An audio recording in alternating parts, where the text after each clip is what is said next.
Good afternoon, everybody.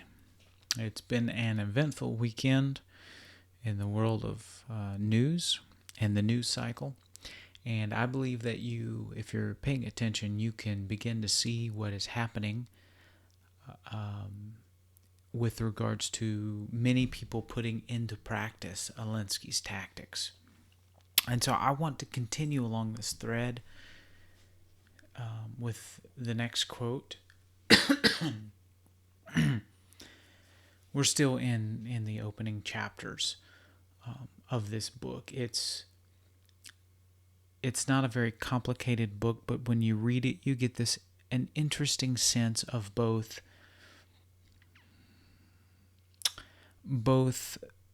I call it perverted patriotism out of the book, and a desire to amass power. And so this next quote is somewhat of an example of where Alinsky draws from both American history and projects that American history into his own, through his own lens, into how we should be engaged in the political environment now. And it's always good to remember that we live in a republic. We live in a democracy. We have a representative democracy. And that means that you and I are responsible for certain things.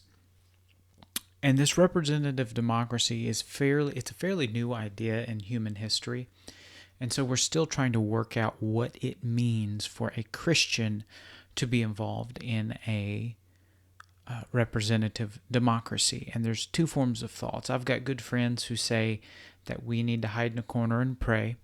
And I think there is merit to that, because I do believe that all political things in this world that happen have a spirit or an attitude behind them that is greater than the individuals in there. So you can negotiate with an individual.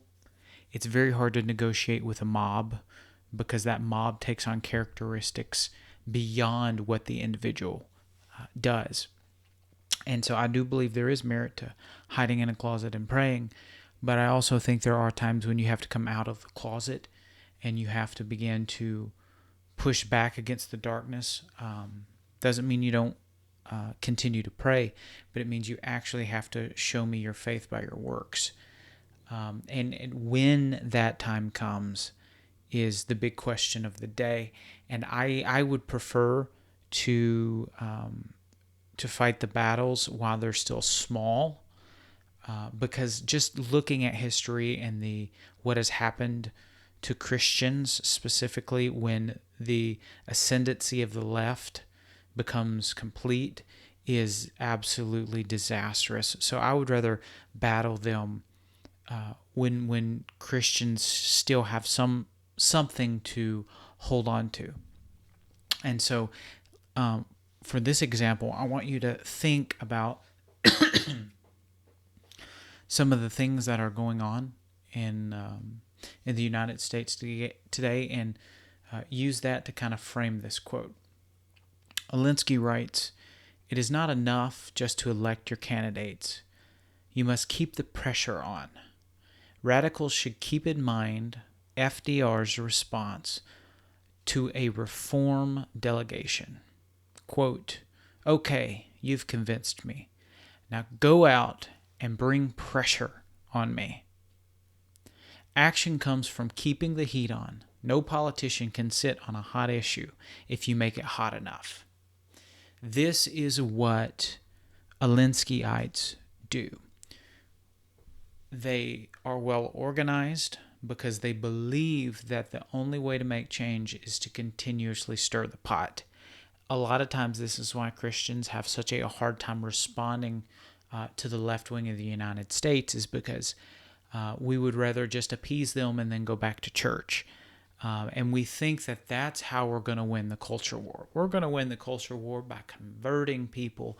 Meanwhile, we have steadily lost the culture war. When you look at the past 20 years, 2000 until today, ask yourself, Has that method worked? Well, the answer is no. The United States has become increasingly secular and increasingly authoritarian on the left-wing side, and the left wing does not like Christ. That's obvious. Churches are burning around the world. They're beheading statues of Jesus. If Christian leaders do not find the resolve, the willingness to stand up and fight now, it's going to be very interesting to see if these leaders who won't fight when it's easy will actually stand up when it gets tough. I'm betting against the fact that they'll stand up when the pressure's on. I think Christianity is weak, very weak right now as a whole. I think we only have a few Christian leaders who have the fortitude to stand up, and they are aged, they are old, and they lack most of them lack the ability to stand up now.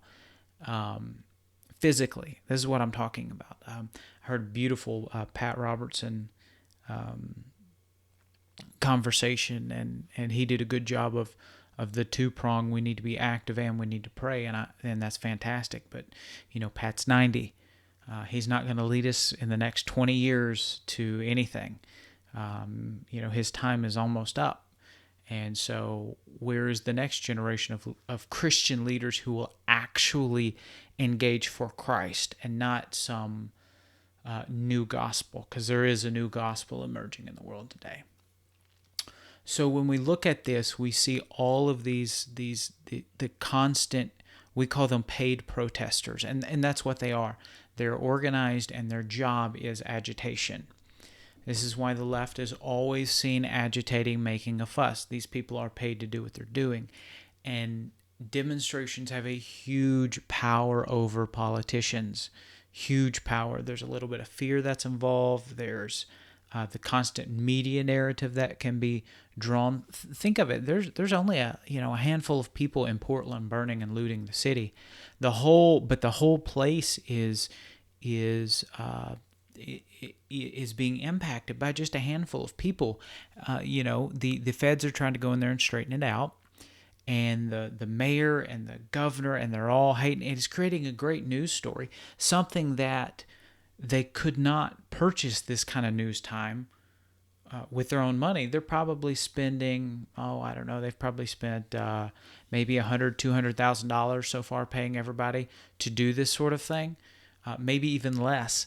And they get great media coverage, right? It's free. So it's the cheaper way. Instead of going and buying a commercial, you just do this, and it makes some fantastic news.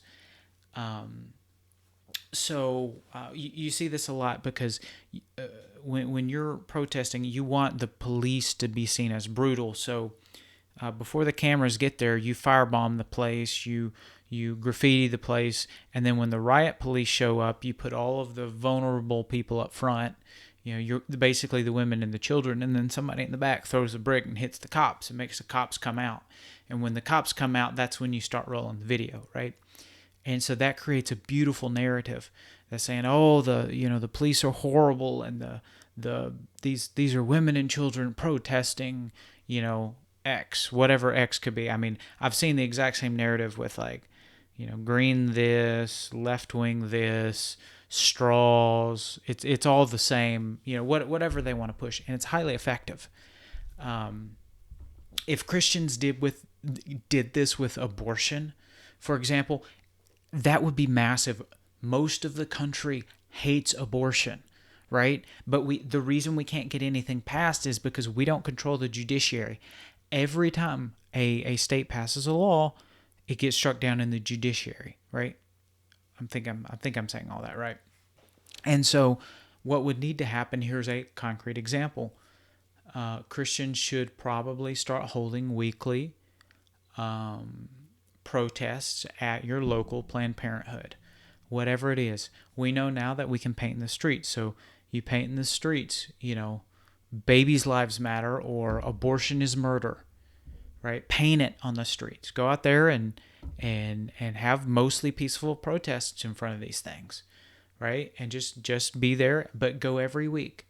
Go every week and make sure that anything thing that can even be portrayed as a misjustice is videoed, and then you send it off to the media, and it probably won't get picked up, but if it circulates long enough on social media, somebody will finally cover it.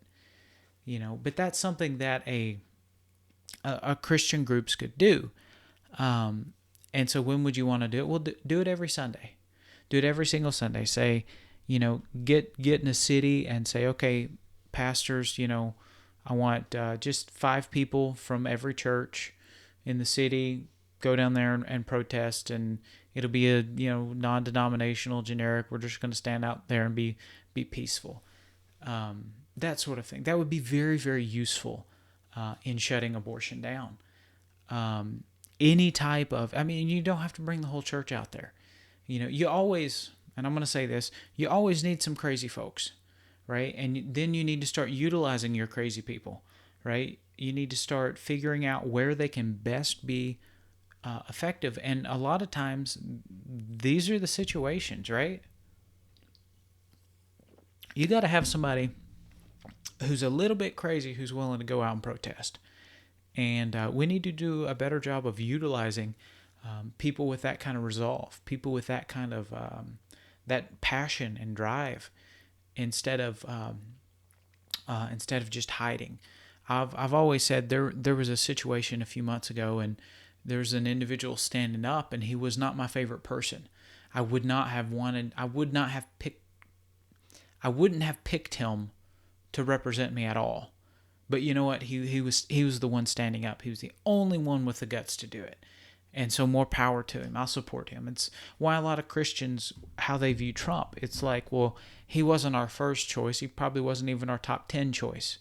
But you know what? He's the man with the skill to do it. He's the man with the backbone to do it. He's the man with the ability to do it. And so we're just going to get behind him, because it's not about Trump. A lot of people want to say, well, Trump has not lived a very good Christian life. And it's like, well, no. But that doesn't matter, because what he is doing things that have done very well for Christianity, minorities.